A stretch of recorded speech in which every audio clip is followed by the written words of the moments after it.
माँ दुखी नहीं है ना? आप लोग दुखी नहीं है ना? घर में कोई किसी को कोई समस्या नहीं है ना? अब महाराज सबके सामने क्यों पूछ रहे हो? भले ही सबके सामने कुछ कह पाओ नहीं कह पाओ, पर अपने आप से कह देना, अपने आप में अनुभूति कर लेना कि इतनी इतनी महान गुरु की महिमा है, इतनी महान गुरु की विभूति है, फिर भी मैं कुछ नहीं क्यों नहीं प्राप्त कर पाया।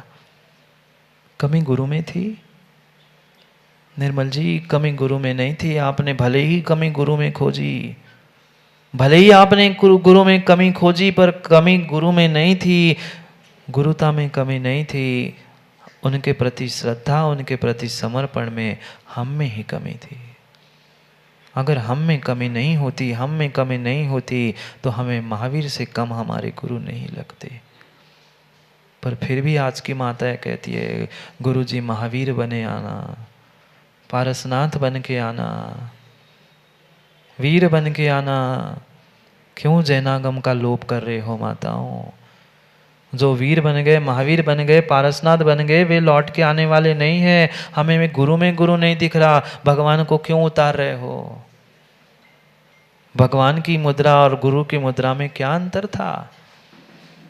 भगवान की मुद्रा में और गुरु की मुद्रा में क्या अंतर था? क्या अंतर था? वे भी तो वीर ही थे, जो मुद्रा लगाकर विधि लेकर निकल पड़े थे। क्या पराधीन, क्या स्वाधीन चर्या है। भले ही आप पराधीन कहो, पर निर्ग्रंथ गुरु की वो स्वाधीन चर्या है। जहां जहां विधि मिली वहां पड़ा गए। ये मत कह देना राहुल, ये मत कह देना महाराज ऐसी छोटी ऐसी बड़ी विधि कहाँ लेकर, किसने सिखाया आपको विधि लेना? हाँ, लोगों के प्रश्न हो सकते हैं, महावीर स्वामी से पूछ लेते ना जाके। पंडित जी महावीर स्वामी से पूछ लो, क्या विधि थी महावीर भगवान की? ऐसी कोई विधि होती, कोई रोने खड़े हो जाए तो मैं पढ़ लूं? जब तीर्थंकर भगवान कह सकते हैं, अगर कोई श्रृंखला में जकड़ी हुई महिला रोते हुए पड़गान करते मिल जाए तो मैं आहार करूं। ये जब तीर्थंकर महावीर विधि ले सकते हैं, तो कोई किसी मुनिराज ने छोटी सी विधि ले ली। निर्मल जी आप कौन होते हो प्रश्न करने वाले?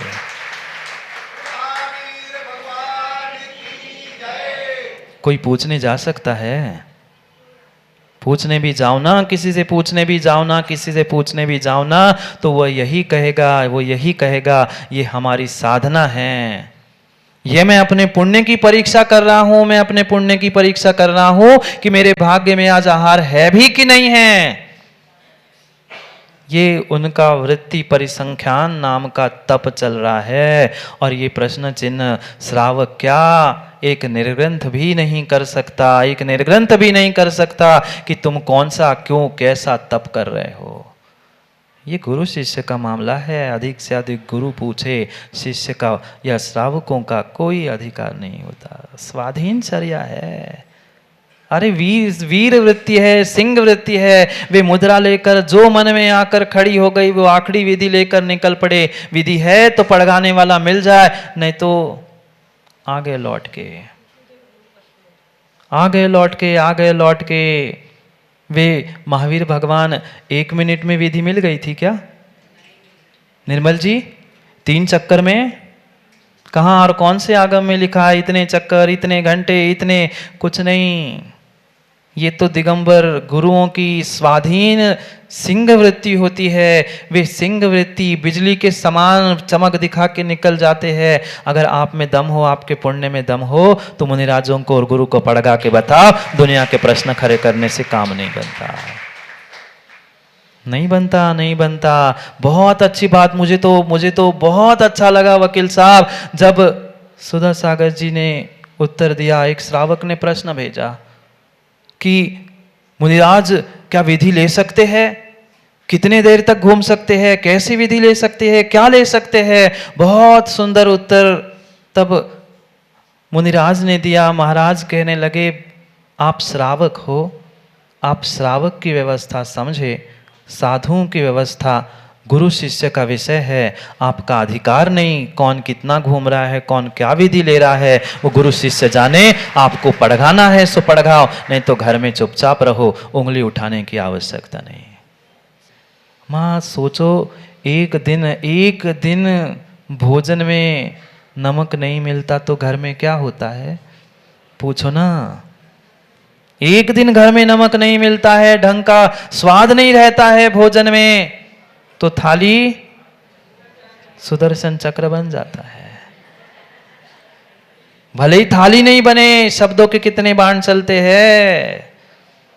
सोचो उस दिगंबर गुरु के बारे में जो ये नहीं सोच के जाता यही व्यक्ति खड़ा होगा, ये तो पैसे वाला दिख रहा है, मैं उनके यहां पड़क जाऊं। ये स्वाधीन चर्या है, पुण्य की परीक्षा है। मिल गया सो ठीक, नहीं सो लौट के मुस्कुरा के वापिस आ गए। गुरु की चर्या है, गुरु की चर्या है। हम गुरु के शिष्य बने ना, सलाहकार बनने की आवश्यकता मोनू भाई नहीं है। सलाह देने के लिए, दवाई देने के लिए, ठीक करने के लिए उनके पास उनके गुरु है, वे उनसे ठीक हो जाएंगे। मेडिकल में पहुंचने से, दवाई से मात्र बीमारी ठीक होती है क्या? फिर डॉक्टरों की क्या जरूरत? फिर डॉक्टरों की जरूरत ही क्या है? मेडिकल से ही काम चलता रहता। यही तो भूल हुई जिनने जिनने पिछले कोरोना के काल में अपने दिमाग से मेडिकल से दवाई ली, खाई, वे पूरे ही ठीक हो गए, पूरे ही ठीक हो गए। गुरु का भी यही काम हुआ करता है। दवाई तो तुम्हें कहीं मिल जाएगी, उपचार तो तुम्हें कहीं मिल जाएंगे, प्रायश्चित तो तुम्हें ग्रंथों में भी लिखे मिल जाएंगे, पर कब, कहां, कैसे, किस प्रकार से क्या करना, ये मार्गदर्शन करने वाला ये सच्चा डॉक्टर गुरु है, दिगंबर गुरु।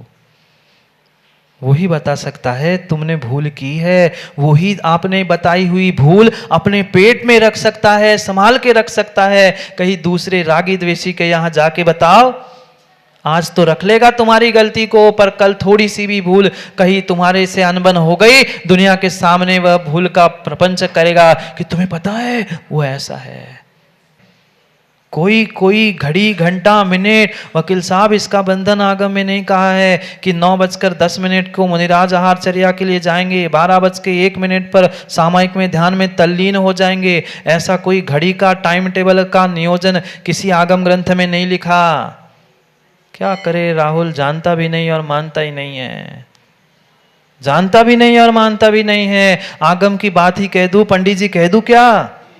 मूलाचार में स्पष्ट रूप से लिखा है, उत्कृष्ट विधि तो यही है मुनिराजों को आहारचर्या के लिए, वह सामायिक होने के बाद, घर गृहस्थी का सब कार्य होने के बाद, जब घर से धुआं उठना बंद हो जाए, बच्चे घर से खेलने के लिए बाहर आए, मतलब लगभग 1:30-2 बजे आहारचर्या के लिए जाना चाहिए। ऐसे मूलाचार में वट्टकेर स्वामी लिखते हैं। करो पड़गान, करो ना पड़गान। राहुल भाई, अभी आगम की व्यवस्था को समझना होगा, पहले समझो और फिर प्रश्न खड़ा करो। क्या करे महाराज, 10 बजे हमें अपनी खोलनी पड़ती है पापों की दुकान, ये मतलब आपकी दुकान, पाप की नहीं। सोचो, विचार करो। हमें आगम की व्यवस्था, गुरु की व्यवस्था कुछ भी तो नहीं पता। मात्र और मात्र और मात्र और मात्र हम खोज रहे हैं झोला लेकर। निर्मल जी, याद है कि परसों की घटना?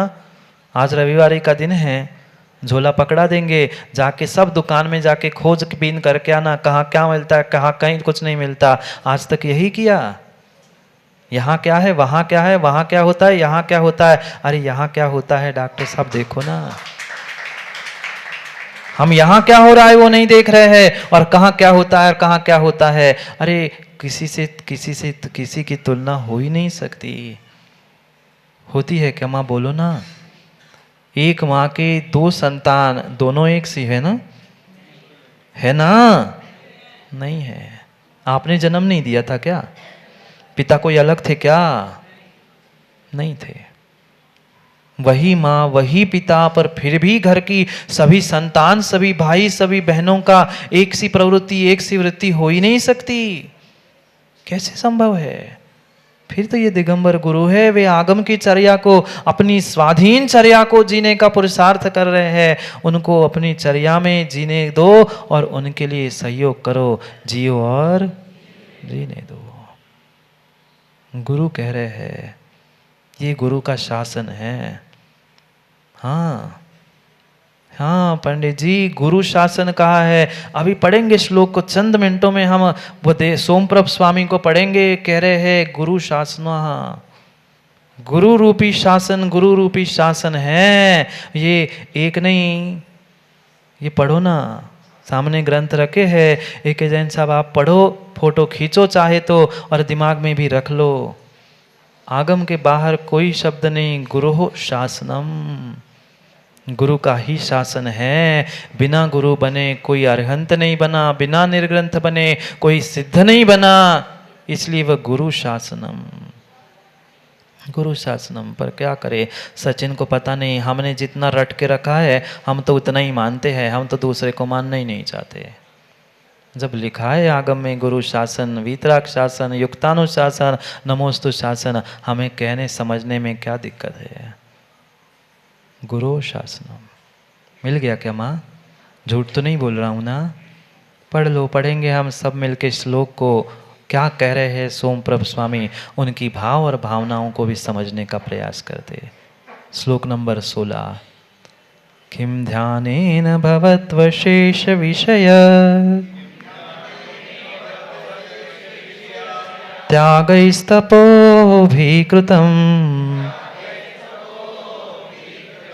पूर्णं भावनया विमिन्द्रयजये पर्याप्तमाप्तागमैः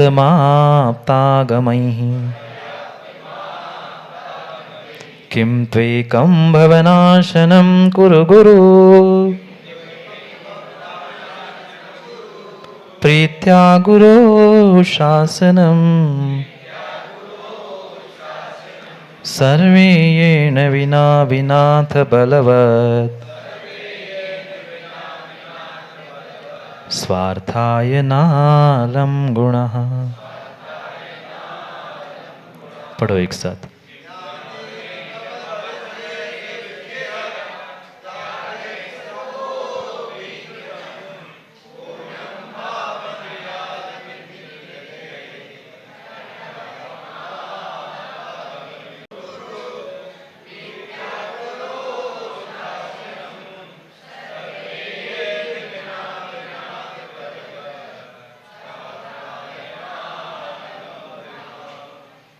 कितनी अच्छी बात कह रहे हैं।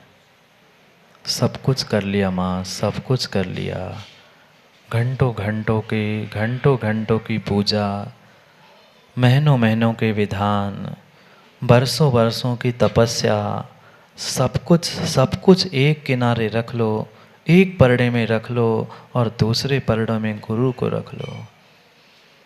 दूसरे परड़े में गुरु को रख लो। भारी अगर कोई होगा, वजन अगर किसी का होगा, नीचे कोई वह वजनदारी से ले जाएगा तो वह गुरु का परड़ा होगा। अरे हमें अपने जीवन में वजनदारी लानी है, हमें अपने जीवन का कल्याण करना है, तो मात्र एक शब्द ही काफी है, एक अनुभूति ही काफी है, गुरु। मात्र एक अनुभूति की आवश्यकता है। शब्द तो हमने रट लिए, द्रव्य से देख भी लिए, पर उतने से काम नहीं चलेगा। हमें भीतर अनुभूति लानी होगी उस गुरु की। आज कोई करोड़पति किसी भिखारी को अपने समान बना सकता है?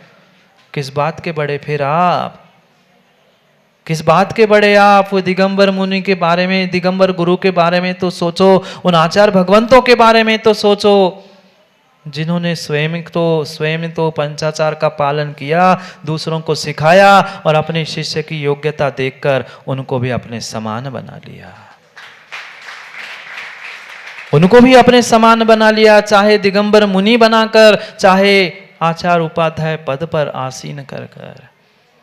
वे ही जीव धन्य होते हैं। मैं तो कहता हूँ वे ही पिता बहुत बहुत बहुत बड़े होते हैं। उनकी सोच, उनका हृदय ही बहुत बड़ा होता है, जो अपने शिष्य को अपने सामने ही आचार्य पद पर आसीन कर देते हैं। हाँ, यहाँ 13वें दिन प्रथा चलती है ना? 13वें दिन प्रथा चलती है ना? समझ रहे हो ना? पगड़ी की 13वें दिन जब पहना ही जाती है 13वें दिन बेटे को पगड़ी पहनाई जाती है। समझदार पिता ये सोचता है मेरे मरने के बाद पगड़ी अनिल भाई टोपी बदलने की जगह मैं जीते जी ही उसको पगड़ी पहना दूँ, तो कम से कम सिखा दूँ, बता दूँ कि क्या व्यवस्थाएं होती है घर की, कैसे दुकान चलाया जाता है। माँ बेटी को नहीं सिखाते, बेटी को घर गृहस्थी की बातें, छोटी छोटी बातें नहीं सिखाते। अभी तो शादी नहीं हुई थी, बहू नहीं हुई थी, पर पहले से ही कहती बेटी तुम्हें बहू बनना है तो ऐसा करना पड़ेगा, ये सीख लो, वे कर लो। बेटे को दुकान में नहीं बिठाते। समझदार बेटा, समझदार पिता बेटे को अपने सामने ही गद्दी पर बिठा के जाता है, पगड़ी पहना कर जाता है। बेटा दुनिया कुछ भी कहे, मैं तुम्हारे अपने घर की व्यवस्था सौंप रहा हूँ, अब मेरा काम हो चुका है। पर इसके लिए पंडित जी बहुत बड़ा हृदय चाहिए, बहुत बड़ा हृदय चाहिए, और ये दिगंबर गुरु के अलावा कहीं नहीं हो सकता। मैं बड़ा हूँ, मैं आचार्य हूँ, तो मैं तुम्हें भी आचार्य बना दूँ। ये सोच बहुत बहुत बहुत विरले पुण्यात्मा जीव के पास होती है, विरले ही पुण्यात्मा के जीव के पास ही हुआ करती है। सोचो, विचार करो, विचार करो, जो स्वयं महान है वो दूसरे को कभी छोटा बनाने का प्रयास करता ही नहीं। मैं अगर बड़ा हूँ, मैं अगर महान हूँ, तो मेरा मेरा मेरा जो है वो सब महान बने, ये दृष्टि हुआ करती है। अभी पूजा कर रहे थे ना आप लोग, क्यों कर रहे थे, क्यों कर रहे थे? वह आचार्य पदारोहण वर्ष मना रहे थे, दिन नहीं, वर्ष मना रहे, प्रारंभ कर रहे थे ना। सोचो, विचार करो, क्या क्या गुरु की दृष्टि होगी, क्या समीचीन दृष्टि गुरु की होगी कि दीक्षा के कुछ ही वर्ष, लगभग 4 वर्ष में ही आचार्य पद प्रदान किया। कितने ही प्रश्न सचिन तुम खड़े कर लेना, पर आगम की व्यवस्था को आगम के हिसाब से समझना होगा। कितना पढ़ा आपने निर्मल जी, कौन से ग्रंथ आपने रट लिए? आगम में ये शब्द तो आपने सुने ही होंगे ना, बालाचार कौन होते हैं? अगर आगम की व्यवस्था पंडित जी ये नहीं होती तो बालाचार आदि, एलाचार आदि पदों की व्यवस्था और फिर पूर्णाचार आदि व्यवस्था क्यों बनती? पहले बालाचार पद पर आसीन कर कर कभी आपने गाड़ी चलाना सीखा? किसी ने सीखा गाड़ी चलाना? 4 व्हीलर नहीं आती चलाना?